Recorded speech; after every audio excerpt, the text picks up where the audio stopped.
bonjour, je suis Laetitia Mambangui, responsable de l'équipe francophone à Chess Screen Africa.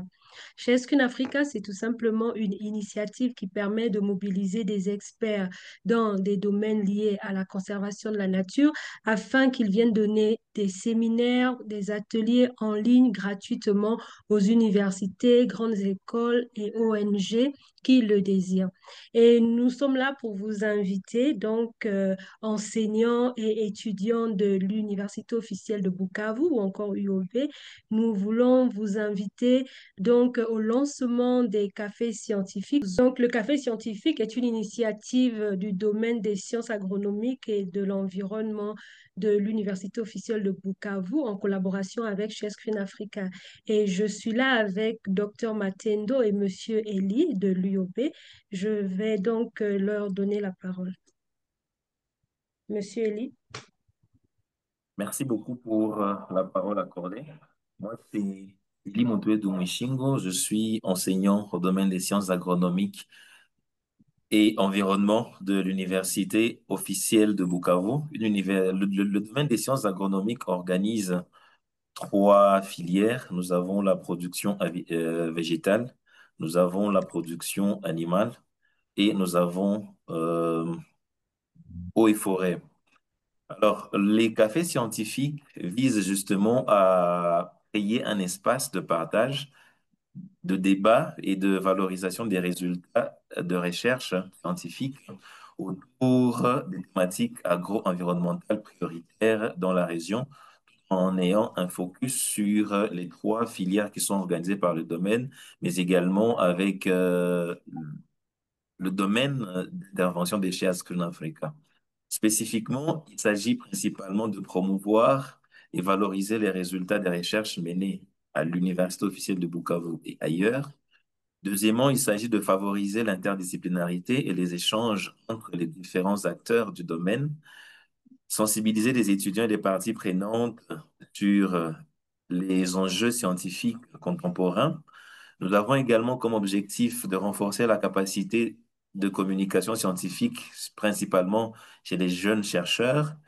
Et puis enfin, créer en collaboration avec Share Screen Africa une bibliothèque virtuelle qui permettrait de stocker les informations relatives à la recherche au niveau local, au niveau régional, pourquoi pas au niveau mondial.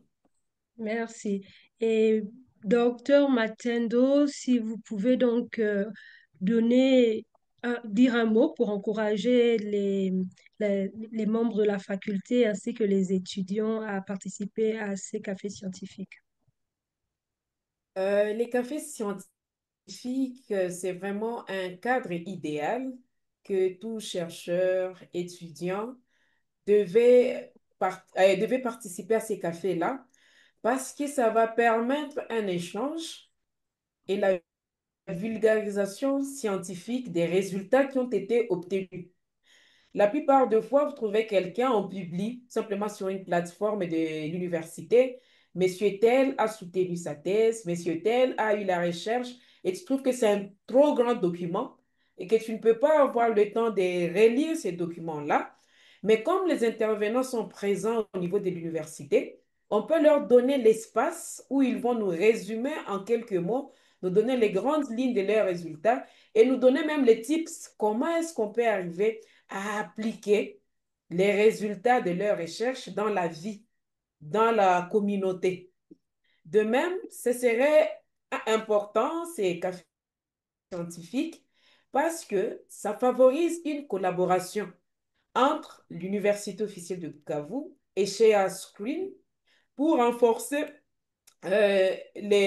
pour renforcer la recherche, une recherche qui pourrait avoir une visibilité au niveau de l'Afrique, au niveau mondial, où on peut utiliser même les recherches de l'université au niveau de toute l'Afrique pour apporter des solutions qui sont innovantes. De même, c'est un cadre qui peut aider nos étudiants en degré terminal peuvent stimuler euh, leurs recherches parce qu'en atteignant les cafés scientifiques, ils peuvent y avoir des brèches, des zones d'ombre qui n'ont pas été couvertes par la recherche Et en ce moment-là, les étudiants peuvent capitaliser ce moment-là pour trouver d'eux-mêmes des sujets de recherche qu'ils vont, ils vont travailler sur ça. Et les solutions peuvent être des solutions qui sont innovantes, qui peuvent être aussi utilisées par la communauté. Cet espace aussi peut être ouvert à une communauté, les différentes parties prenantes, les producteurs, les transformateurs, voire même les consommateurs, pour savoir qu'il y a tel problème, mais à côté de ce problème, il y a une recherche qui a été menée et voilà la solution. Donc, c'est vraiment un cadre à encourager parce que ça va nous permettre d'avoir des échanges. Les gens vont poser des questions, ils seront un peu plus éclairés par rapport à la thématique qui pourrait être exposée les jours de café scientifique. Merci beaucoup, docteur Matendo. Nous sommes presque à la fin de ce petit interview, mais avant de terminer, je vais poser une dernière question à Ellie. J'aimerais savoir, parmi tous les objectifs que vous avez cités, j'aimerais savoir lequel donc est votre favori. Encore une fois, merci pour la parole. Je veux rebondir sur ce que a souligné la docteure Esther pour donner un peu mon objectif qui semble être le plus favori.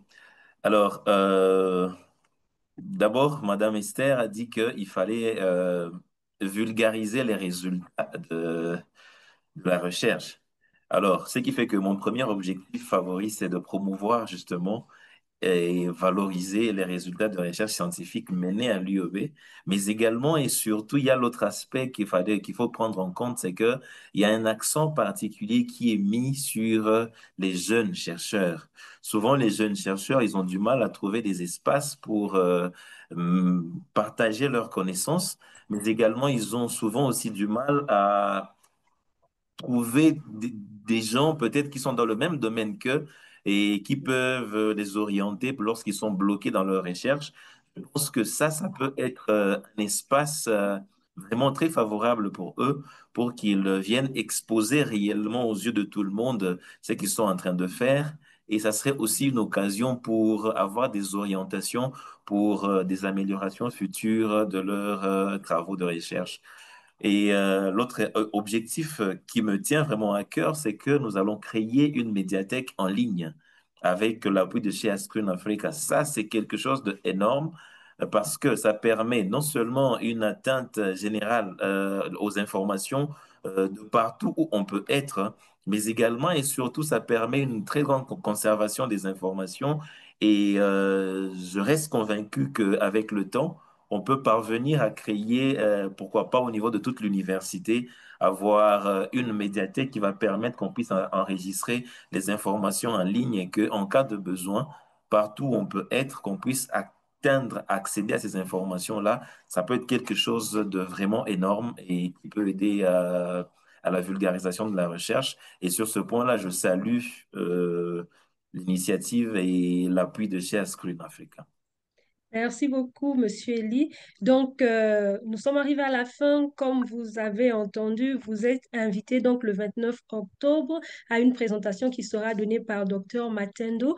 Le nom de la salle au niveau de l'UOB sera précisé d'ici là.